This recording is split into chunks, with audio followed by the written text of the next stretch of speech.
Dok, jadi kan sebenarnya tadi udah disebutin kan sama dokter kalau kulit itu adalah bagian yang paling luar, yang representatif lah gitu ya, seseorang itu dari kulitnya gitu. Tapi sebenarnya jenis perawatan apa sih yang sebenarnya paling dibutuhkan sama kulit? Fungsi utama kulit itu sebenarnya adalah barrier paling awal untuk mikroorganisme yang mau menyerang tubuh. Kemudian juga dia punya fungsi perlindungan terhadap matahari, pengaturan suhu. Jadi kalau misalnya suhunya terlalu gimana-gimana, itu yang pertama ngatur itu adalah kulit melalui proses penguapan, keluarnya keringat dan lain sebagainya. Jadi memang tiap orang tuh beda-beda nih Bu Azhar. Jadi ya tergantung tadi ya, ada keluhan atau enggak gitu. Mungkin kalau cewek tadi lebih sensitif ya. Tapi saya jadi kepikiran nih, kan ada istilah tuh kulit badak ya. Jadi ibaratnya mau dikasih oli juga tetap aman tetap gitu ya. bagus Tetap gitu bagus ya. kulitnya. Nah, itu tuh sebenarnya apa sih? Emang bener ya? Jadi emang ada kulit badak atau kulit bandel kan biasanya lebih cowok-cowok lebih kuat tuh ya ibaratnya. Bener nggak sih? Melanjutkan yang tadi, kita kan tadi remaja, ya jangan remaja lah, kadang-kadang kita ketemu makanan baru yang viral, pokoknya ngantri aja gitu ya. Nah, muncul jerawat sekarang itu juga yang sering saya lihat itu banyak yang ditempelin dok, pakai stiker bintang stiker lumba-lumba lah. Saya nggak tahu itu apa sebenarnya, tapi lebih karena pertanyaan saya gini, kalau ada jerawat dok, itu tuh harusnya diapain?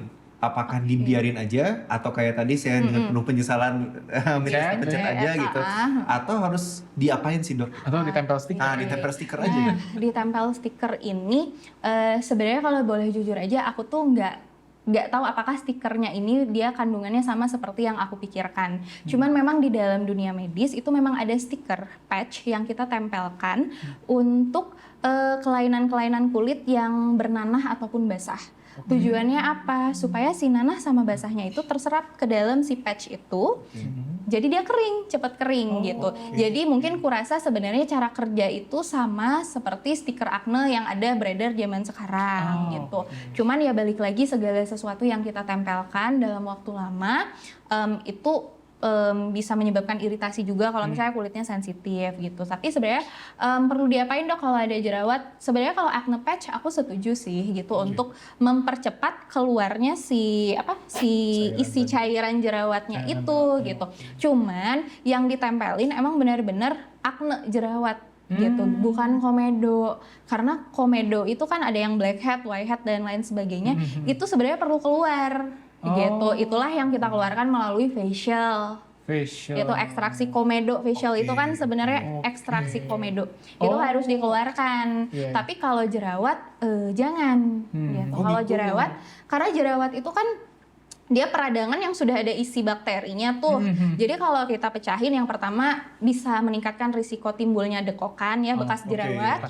Yang kedua, kalau misalnya cairannya itu keluar dan kemana-mana, kemudian mungkin tata laksana kitanya kurang bersih, ya bakterinya bisa tumbuh di tempat lain. Keluar gitu. nanahnya, bakterinya kena jadi menyebar, ke sekitar. Gitu. Jadi kalau komedo dikeluarin, kalau jerawat dibiarin aja, acne patch boleh lah gitu. Wah ini ternyata banyak istilah-istilah menarik ya, maksudnya kalau lagi jerawat jangan dipites, jangan dipecahin gitu kan, kalau enggak dekok nanti didempul ya.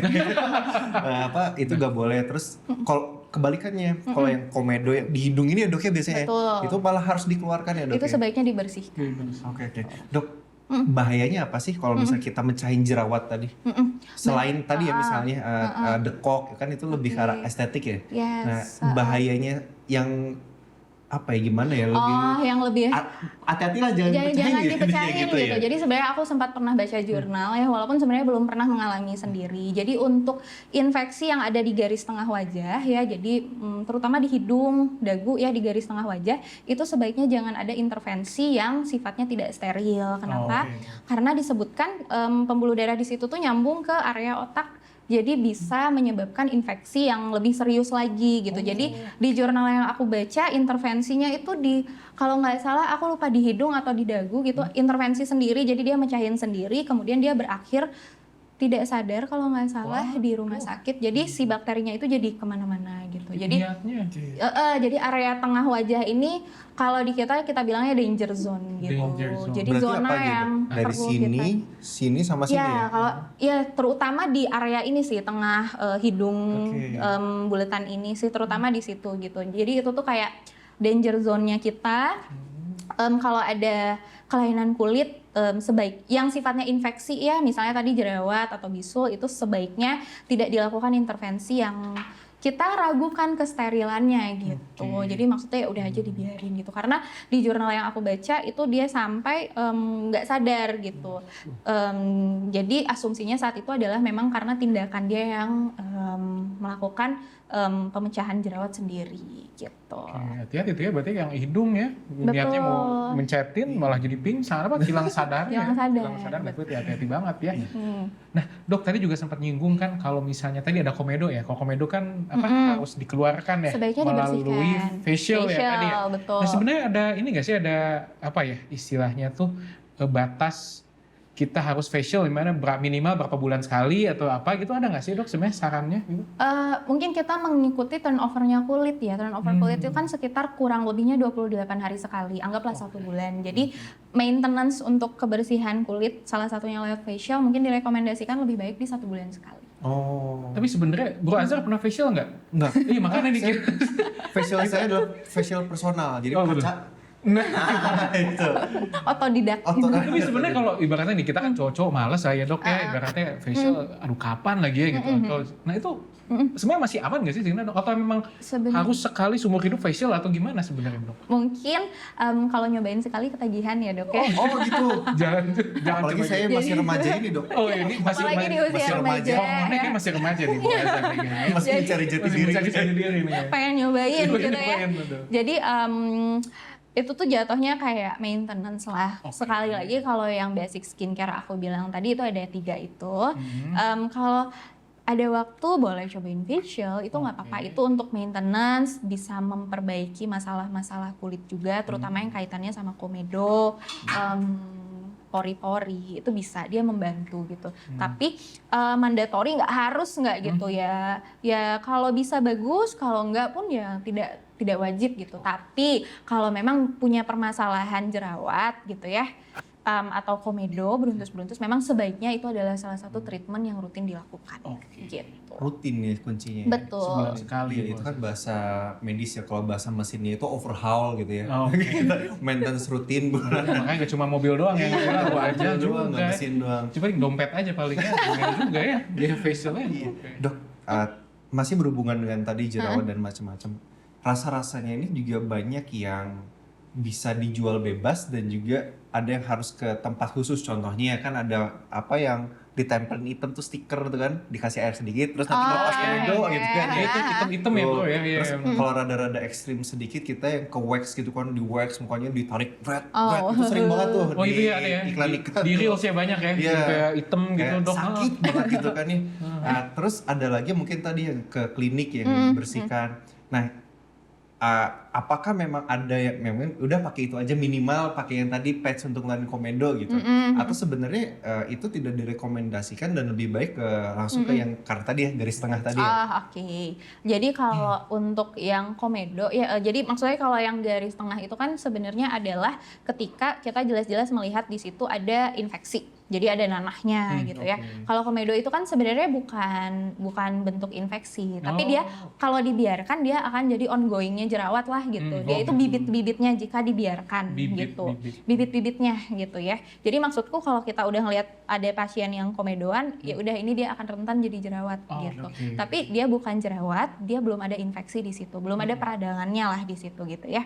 Jadi penggunaan yang kayak stiker-stiker buat mencabut komedo sebenarnya sejauh ini sih tidak ada larangan ya, cuman balik lagi yang ditempel-tempelin itu tuh ada risiko untuk mengalami alergi gitu. Tapi alergi kan juga sebenarnya nggak terbatas hanya pada stiker itu aja gitu ya, obat-obatan juga alergi. Jadi penggunaan apapun yang diaplikasikan di wajah itu tetap harus hati-hati gitu. Jadi bisalah mungkin coba dulu patch test. Jadi misalnya ada yang mau diaplikasikan, oleskan dulu di leher atau di belakang telinga 48 sampai 72 jam.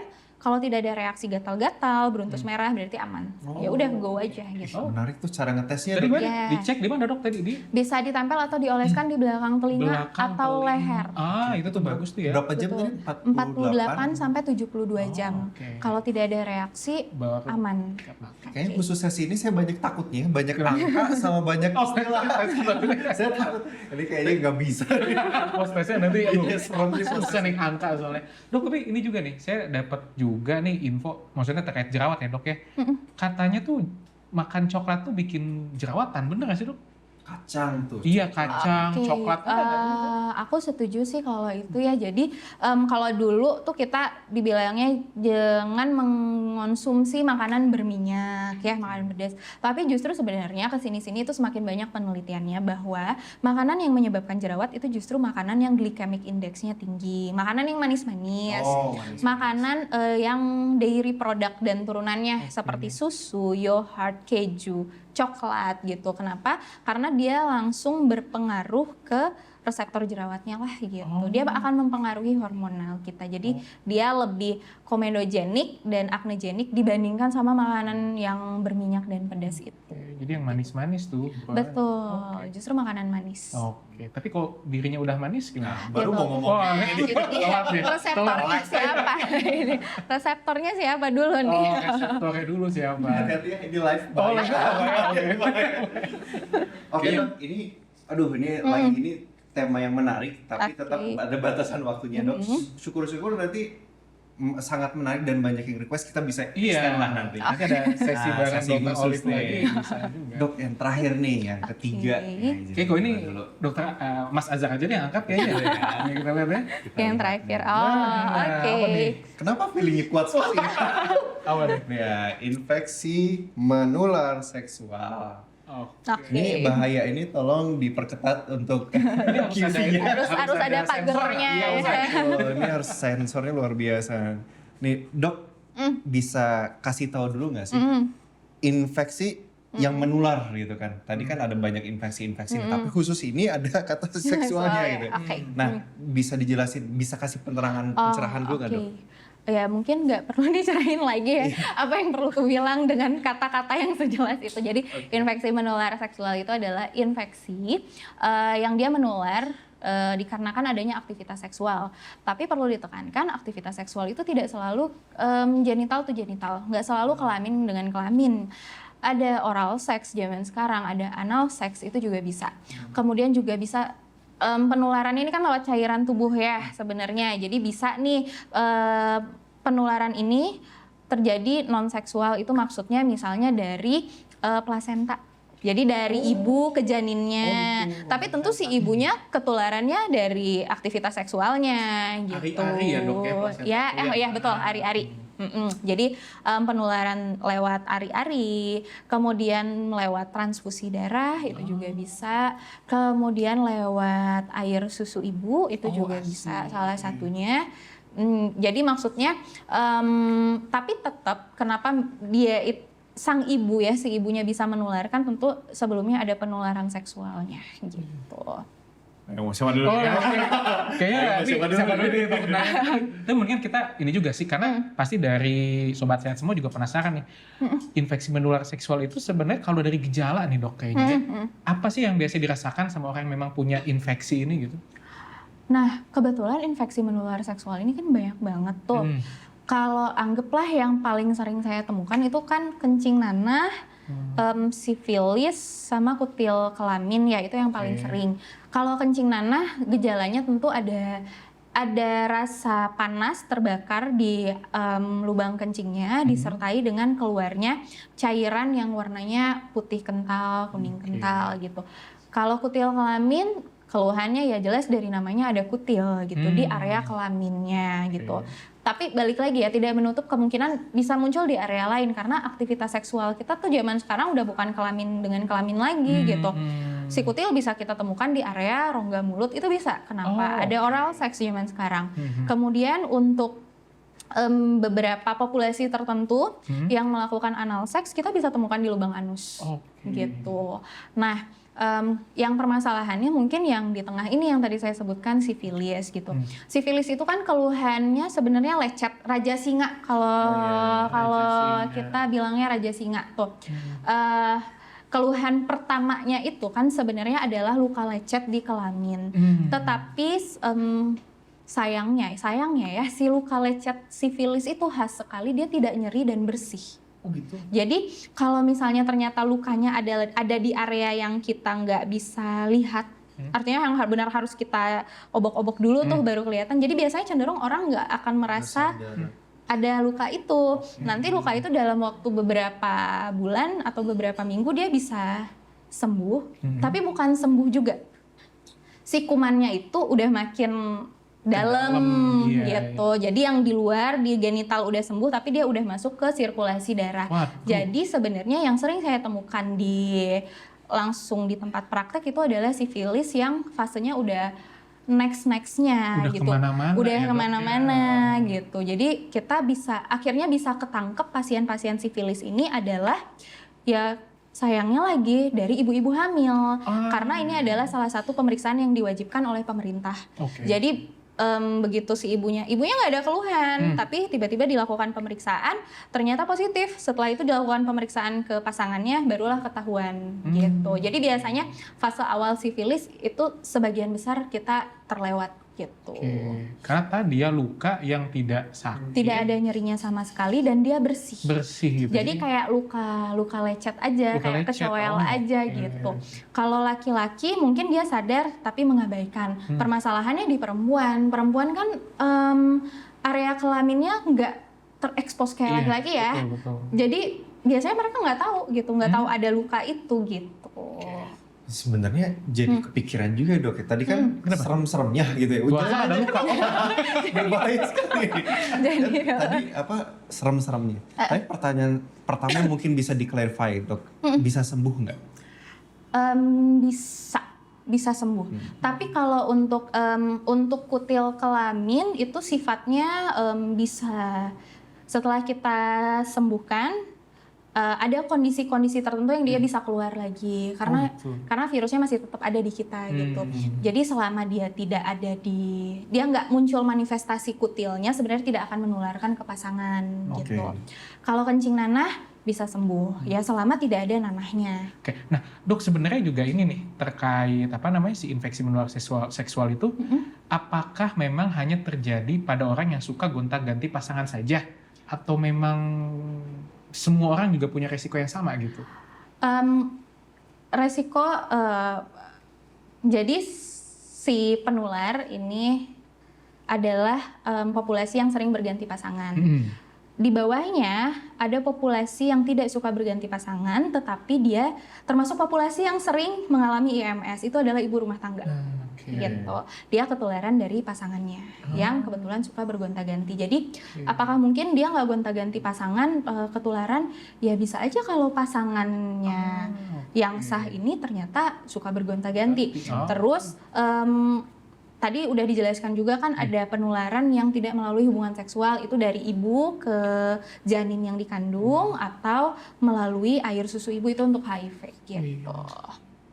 Ini nambah serem juga ya sebenarnya. Jadi tegang jadi maksudnya pasangan saya faithful nggak nih gitu kan, jadi kepikiran ya. Tapi tadi sempat nyebut HIV ya dok ya. Jadi sebenarnya HIV sama IMS itu sama nggak sih? HIV itu adalah salah satu infeksi yang menular secara seksual. Yang saya tahu itu singkatan sebenarnya. Apa tuh? HIV itu hasrat ingin pipis. Kalau AIDS itu akibat itunya dipakai sembarangan. Tapi bener kan ini sembarangan ya? Sembarangan ya. Dok, tapi kalau misalnya kita mengkaitkan dengan yang tadi ya dok ya. Masalahnya itu sekarang lebih pelik lagi kan, bukan hanya cewek sama cowok, bahkan ada LGBT, bahkan di sono itu sudah ada LGBTQ+. Banyak banget gitu kan. Banyak banget gitu kan. Nah, apakah gimana saya bahasnya ya? Apakah itu justru memunculkan jenis penyakit yang baru atau bahkan mempercepat atau penyakit yang ada ini jadi semakin susah ditangani atau gimana, Dok? Jadi ini agak sensitif ya.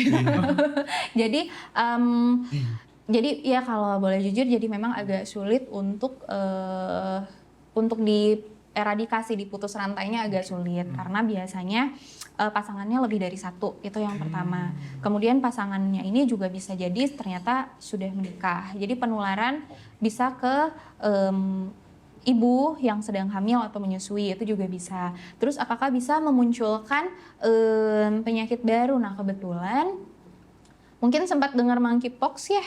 Oh iya. Pakai Lagi monkeypox rame. yang kemarin itu sempat ya. rame. Cacar monyet ya. Betul, itu adalah salah satu penyakit yang kebetulan secara epidemiologi memang cukup tinggi di populasi tersebut. Oh, gitu. Jadi benar ya bahwa kuman itu semacam berevolusi ya dengan adanya fenomena LGBT ini jadi ya. kebetulan apakah mungkin pada saat munculnya si monkeypox itu memang ternyata yang terinfeksi pertama adalah populasi tersebut juga aku belum secara detail, aku belum terlalu paham. Cuman memang kita sempat ada masa di mana ketika monkeypox itu lagi heboh, itu adalah salah satu screening yang kita lakukan. Dia apakah populasi yang beresiko itu gitu. Gitu. Ih, menarik. Ini menarik, Dok. Kalau boleh di extend tadi. Tadi kan ada yang seksual sama non seksual kan ya penyebarannya.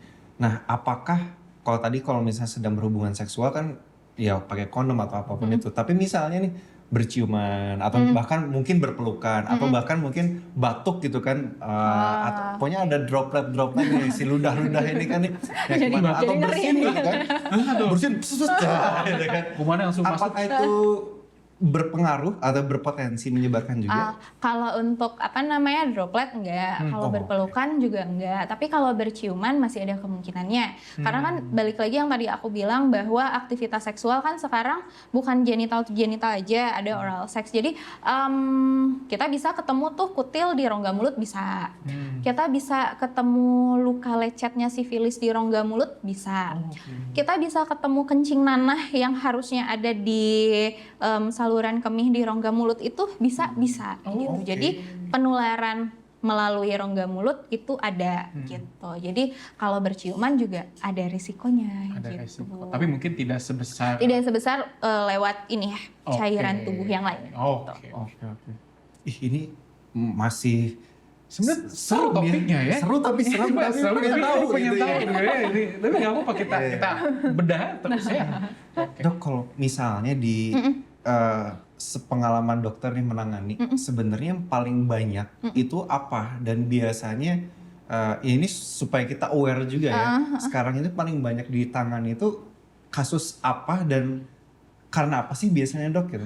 Oh, kalau aku sekarang paling kebetulan kalau di aku ya, aku mungkin nggak tahu kalau di center yang lain. Kalau aku paling banyak sifilis.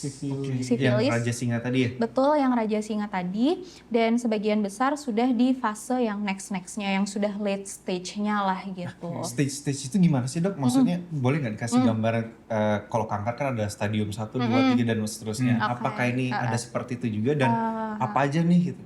Oke, jadi kalau sifilis itu dia stage pertamanya kan ada luka lecet yang nggak nyeri itu. Biasanya di area kelamin, tapi balik lagi bisa juga ada di rongga mulut loh gitu. Bisa juga di anus juga bisa ada gitu.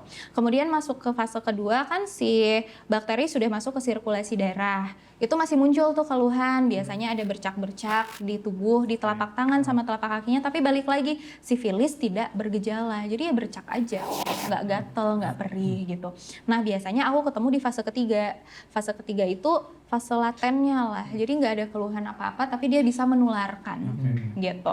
Ketemunya di fase 3 kebanyakan. Biasanya terscreening gitu ya, dapat gitu dari kebetulan pasangan hamil, kemudian diwajibkan dari pemerintah untuk cek, ternyata positif, dapat dari situ. Atau yang kedua, kebutuhan kerja.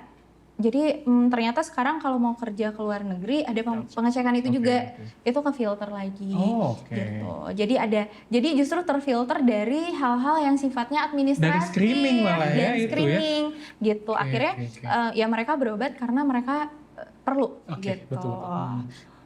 Dok, tapi saya jadi ada pertanyaan nih. Tadi kan sempat bilang terkait si sifilis itu dia tuh banyaknya tuh kan masuk ke fase ketiga ya. Yeah. Nah sebenarnya dari si 3 fase itu ada nggak sih perbedaan pengobatannya gitu dari itu? Apakah memang kalau lebih cepat ketemu obatnya lebih mudah kah atau misalnya gimana tuh? Jadi pilihan obatnya kan memang sebenarnya banyak, tapi aku bahas yang lini pertamanya aja ya. Semakin dia ketemunya telat, kan kita untuk lini pertama kita obatnya by inject ya, injeksi. Disuntik ya? Jadi untuk yang ketemu di fase-fase awal kita cukup 1 kali injeksi. Tapi untuk yang ketemunya di fase-fase selanjutnya kita injeksinya perlu 3 kali. Nah itu jadi mungkin lebih cepat ya kalau memang ada keluhan yang berhubungan dengan tadi ya luka lecet, jangan ditunda karena nanti malah jadi kemana-mana ya gitu. Tapi mungkin itu tadi dok, kayaknya kalau kita ngomongin tentang infeksi menular seksual kan mungkin merasa aib kali ya pasien-pasien juga gitu ya, kayak aduh takut lah apalah gitu. Sebenarnya mungkin yang bisa disampaikan sama dokter bahwa mereka tuh harus berobat gitu dok, karena takutnya malah jadi tadi kan, malah jadi menular ke anaknya lah kemana gitu kan. Jadi infeksi menular seksual ini memang tidak bisa diabaikan gitu ya, karena yang pertama bisa menularkan ke pasangan yang sah gitu, seandainya memiliki pasangan sah. Dan pun kalau misalnya dibiarkan, dia bisa mempengaruhi organ lainnya gitu. Jadi dia istilahnya itu bisa ascending, kan dia keluhannya itu awalnya di kelamin, di bawah nih. Kalau kita biarin aja dia bisa naik ke atas bisa gitu. Bisa ke otak juga ya dok ya? Kalau ke otak, kalau aku nggak salah baca sifilis bisa, tapi itu setelah beberapa tahun gitu. Mungkin saking lamanya dia sampai ke otak, mungkin si pasiennya juga mungkin udah nggak ada gitu ya. Tapi lebih ke fungsi saluran reproduksinya, jadi bisa menyebabkan infertilitas dan lain. Jadi itu kan masa depan ya. Iya. Nah dok, ini adalah topik yang sangat menarik. Ini kita tinggal mendengarkan audiens apakah dia mau melanjutkan. Iya, nanti ada sesi tambahan atau enggak gitu ya, browsernya. Paling sekarang kita masuk sesi ngetes. Tapi bukan ngetes dokternya. Ngetes siapa? Kita ngetes apa yang sedang berjalan di dunia sekarang. Biasa ada mitos dan fakta. Nah ini dokter bisa pegang dulu dokter. Nah ditutup dulu. Nah nanti mungkin akan ada pertanyaan, yang jelas adalah yang tertulis di sana akan beda dengan yang ditanyakan. Biasanya juga ada level-levelnya dok. Nah, cuman nanti sebelum di elaborate, boleh ditentukan dulu ini mitos atau fakta, atau bahkan bisa tengah-tengah nih ya biasanya. Nah, jadi baru nanti dijelaskan. Kayaknya kalau pertanyaan banyak kan di Mas Azhar. Kita memang di-pooling di sini kayaknya. Di-pooling di sini. Soalnya emang nanti pertanyaan lebih ke awam. Kira-kira apa yang di awam tuh mitos dan fakta. Rajin lah. Aman ya dok ya? Aman. Level 1 dulu kali ya? Level 1 ya. Oke. Saya juga bingung level 1, soalnya pengen tahu semua. Dok, saya mau tanya nih. Kalau pakai deodoran itu bisa menyebabkan kanker. Nah, mitos. Kenapa beneran itu, soalnya sempat ramai juga kan itu, banyak yang ngomong deodoran itu adalah sumber kanker, jangan pakai deodoran gitu kan. Oke. Jadi sebenarnya tuh bukan deodoran doang sih yang dibahas soal kemungkinan akan menyebabkan kanker. Sunscreen juga. Jadi memang produk-produk kimia ini masih ongoing sih penelitiannya, tapi so far mereka masih safe. Pun kalaupun ada penelitian yang dilakukan misalnya di mana gitu ya, ternyata terbukti bisa menyebabkan gangguan endokrin. Biasanya ke situ ke gangguan endokrin, kemudian kalau di ketiak itu biasanya ke massa di payudara. Itu setahu saya masih dilakukan di rats, di mice, di tikus dengan dosis yang sangat tinggi, dan dosis tersebut kita tidak akan pernah gunakan di produk kosmetik kita gitu. Jadi so far entah itu deodoran ataupun juga sunscreen itu masih safe gitu, masih dalam dosis yang sangat rendah sebenarnya. Gitu. Daripada bau ketek juga. Betul. Kemudian penggunaan deodoran tepatnya di malam hari ya. Bukan pada saat beraktivitas. Salah ya. Wah, tuh ini itu antiperspirasi. Wah, ini bagus nih. Jadi pertama adalah yang ngomong tentang deodoran atau sunscreen menyebabkan kanker, Enggak ya dok, itu Enggak. adalah mitos, Betul. jangan didengarkan. Terus ada fun fact lagi tadi, kalau pakai deodoran malam-malam malah ya. Malam pada Kenapa saat itu dok? kita Kenapa tuh dok? malam pada saat kita sedang tidak ada aktivitas sama sekali, karena pada saat itu dia akan lebih oke untuk mengunci si kelenjar keringat. Jadi penggunaannya memang di malam hari. Itu deodoran yang sifatnya antiperspiran ya.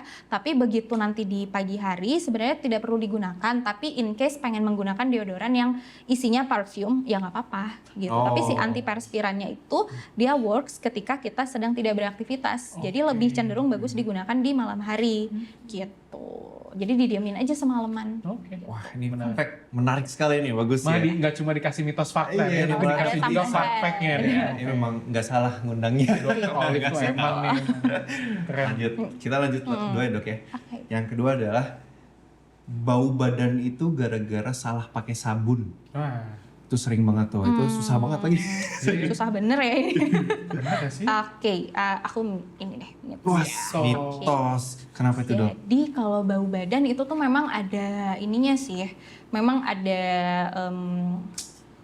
nama penyakitnya sendiri gitu ya, mulai dari keringatnya berbau sampai keringatnya berwarna itu tuh ada gitu.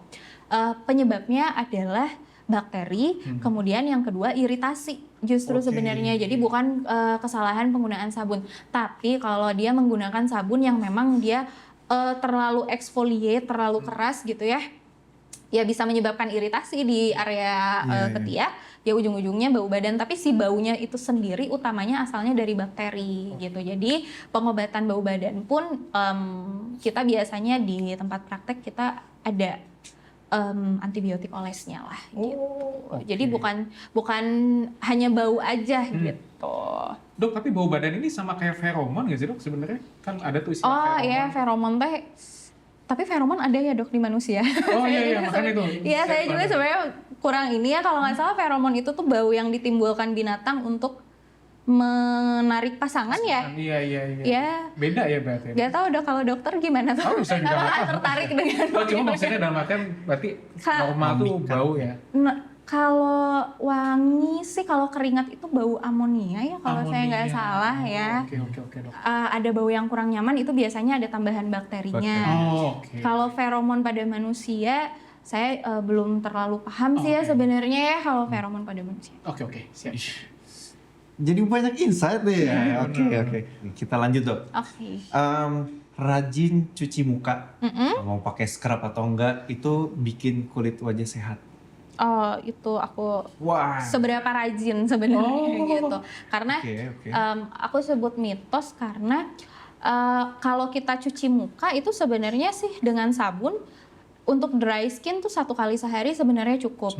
Jadi kita cukup mencuci wajah itu di malam hari sebenarnya. Oh, gitu. Lagi-lagi Sebenarnya- salah. Saya sebenarnya. selalu pagi-pagi lagi ya. Saya pagi sama malam. Oh, dua Tapi kali. kalau Mending ya? dia oily face ya nggak apa-apa, dia pagi dan malam hari. Tapi kalau untuk dry face lebih direkomendasikan di malam hari setelah dia beraktivitas gitu, karena biasanya ketika kita tidur itu ada proses-proses metabolisme dan lain sebagainya. Kalau dia dry face, kulitnya cenderung ketika bangun agak lebih kering kayak gitu. Jadi ada proses penguapan lah gitu. Jadi di pagi hari untuk dry face itu sebenarnya dengan air saja cukup gitu. Air wudhu. Atau misalnya dok, aku nggak bisa nih nggak cuci muka di pagi dan malam hari gitu. Itu kan karena kayak bangun tidur dan mau tidur nih dok. Berarti pemilihan sabun wajahnya harus yang gentle cleanser, pH-nya berapa, pH kalau untuk kulit itu kan sekitar di 4,5 sampai 5,5 tuh. Jadi pH-nya harus yang segitu. Kemudian usahakan tidak ada agen-agen eksfoliator di dalamnya. Jadi jangan ada scrubs, jangan ada asid-asidnya, asam-asamannya gitu. Itu nggak perlu. Padahal gitu. lagi banyak yang pakai scrub atau kopi-kopi gitu ya, atau apa gitu. benar. Itu untuk oily face oke lah, tapi kalau untuk dry face face kayaknya enggak. Jadi penting ya buat kita tahu tuh sebenarnya karakter kulit kita tuh Betul, apa dulu ya, karena karakter kulit. dengan berbeda karakter kulit maka penanganannya juga akan berbeda ya dok ya. Saya yakin semua di ruangan ini tercerahkan. Iya, oh iya bener nih, aduh gila nih selama ini salah nih gua nih, aduh. Nah, oke dok, sekarang pertanyaan yang agak-agak sensitif. Ini level udah level berapa nih? Level 5 ya. Oh level 5, aduh. Pedesnya level Pedas 5. banget nih. Dok, segala kelainan, maksudnya misalnya ada ya abnormal lah, ngerasa ada gatal-gatal atau apapun itu di area kelamin itu sudah termasuk IMS tadi. Oh enggak, itu mitos ya. Nah, mitos. Mitos guys. Nah, mitos. Jadi jangan takut. Nah, tapi dijelasin dulu dong gimana dok. Coba tapi mungkin parno juga ya kali orang. Aduh gatal dikit, aduh apa ini lagi. Jadi kalau namanya gangguan penyakit itu kan nggak selalu infeksi tuh yang ada di kelamin gitu. Jadi bisa juga misalnya autoimun. Jadi ada beberapa orang yang kalau dia mengalami stres, ada sariawan dan luka lecet di area kelamin. Itu bisa gitu. Itu bisa jadi di selaputnya gitu. Kemudian yang kedua ada infeksi tungau atau kutu yang dia itu paling seneng tinggalnya di area-area yang kulitnya tipis. Kebetulan kalau pada, ya umumnya dia di sela-sela jari sama sela-sela kaki. Kebetulan kalau pada pria, area kelaminnya kulitnya lebih tipis. Jadi si tungau itu juga seneng ada di situ. Itu juga keluhannya tuh jadi gatel-gatel gitu. Jadi nggak selalu keluhan di kelamin itu pasti IMS, itu nggak juga. Gitu. Jadi kayaknya daripada searching di internet gatel, mendingan ke dokter ya biar dicek ya. Jadi sebenarnya apa? Oke. Gitu. Masih nyambung ke mitos fakta yang selanjutnya. Oh ini apa? Iya. Aduh. Dok, kalau masih muda sakit tadi berhubungan dengannya kulit atau bahkan tentang kelamin itu bisa sembuh sendiri karena masih muda. Nah. Jadi kadang-kadang tuh orang jadi males tuh ke dokter kan, nanti juga sembuh sendiri, bener nggak tuh dok? Penyakit di kelamin ya maksudnya? Ya, salah satunya mungkin. Kelamin. Oh, mitos ya mungkin. Ya terus sebenarnya in between lah ya, tergantung penyakitnya juga apa. Jadi kalau dia penyakitnya itu kaitannya sama immunity kan, karena kulit sama sistem imun nih dia deket banget ya. Jadi kalau kita lagi ngedrop ada aja tiba-tiba keluar dermatitis dan lain sebagainya. Ya kalau begitu imun kita membaik, selama dia keluhan kulitnya nggak terlalu masif, dia bisa sembuh sendiri. Nah balik lagi kalau yang infeksi tadi tuh si sifilis, bisa dibilang semi sembuh ya. Jadi keluhannya tuh bisa nggak ada lagi tanpa pengobatan gitu. Tapi sebenarnya bukan sembuh, itu tuh kayak sudah masuk lebih dalam dan nggak kelihatan dari luar gitu. Terus kutil kelamin kalau dia kecil dan imun pasiennya bagus, dia bisa hilang sendiri sebenarnya gitu. Berarti ya tadi ya tergantung ya dok ya ujung-ujungnya. Betul. Ini tetap harus ke dokter sih, Bro Azhar nih kayaknya ya. Jangan saya yang suruh ke dokter ya. Maksudnya buat ini, buat sobat sehat ya. Jadi maksudnya dalam artian supaya Jangan kita juga dipendam sendiri. kadang-kadang aduh takut dijudge lah atau gimana gitu. Iya, betul. Dokter kulit dan maksudnya SPDV ya sekarang ya tuh pada ramah-ramah kan dok ya. Nah maksudnya tidak judgmental ya dok. Tidak ngejudge kok. Takutnya itu tadi. Betul. Karena fenomenanya juga banyak di lapangan tuh orang-orang yang sakit kulit atau apa tuh ya mereka pada malas berobat, padahal kan sebenarnya tadi nggak semua penyakit bisa sembuh sendiri ya dok ya. Wah dok, ini luar biasa banget, kita sudah diskusi A sampai Z malah ya tadi ya, bahkan Z aksen kita jelasin di kemana-mana, kita banyak insight. Nah mungkin sebelum kita di ujung nih Dokter Adui, gimana kalau misalnya kita recap sendiri? Oke. Tapi jangan ajak saya pusing. Padahal tadinya mau bilang banyak banget.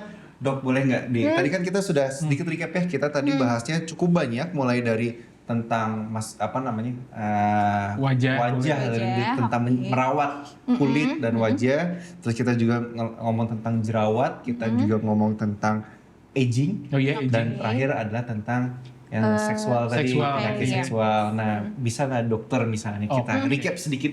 Oke, paling tadi kalau tadi ngebahas nih ya obrolan kita tadi selama 1 jam lebih ya. Jadi mungkin tadi satu terkait kulit wajah memang ada basicnya ya Dok Olive ya. Jadi satu itu ada pembersih, pelembab, sama tabir surya, itu yang basic banget. Yang dimana memang kita harus bisa rutin melakukan itu setiap hari untuk menjaga supaya kulit kita tuh tetap sehat ya. Terkait apa tadi? Terkait serum apa itu kan tergantung kebutuhan dan tergantung keinginan, concernnya Nah. gitu ya. Ada yang pengen kelihatan cantik atau apa gitu tuh bisa jadi pilihan. Tapi yang paling penting dari 3 poin tadi ya, pembersih, pelembab, tabir surya. Terus berikutnya yang kedua adalah terkait karakter kulit. Sehingga tadi sebelum kita menangani lebih lanjut, kita juga harus tahu nih karakter kulit kita tuh seperti apa. Yang itu bisa dikonsultasikan juga ya ke dokter kulit terkait kondisi kulit wajahnya. Dan terkait aging nih ya tadi ya dok ya, juga seru banget dalam artian aging ini faktornya banyak sekali, ada faktor internal sama eksternal ya.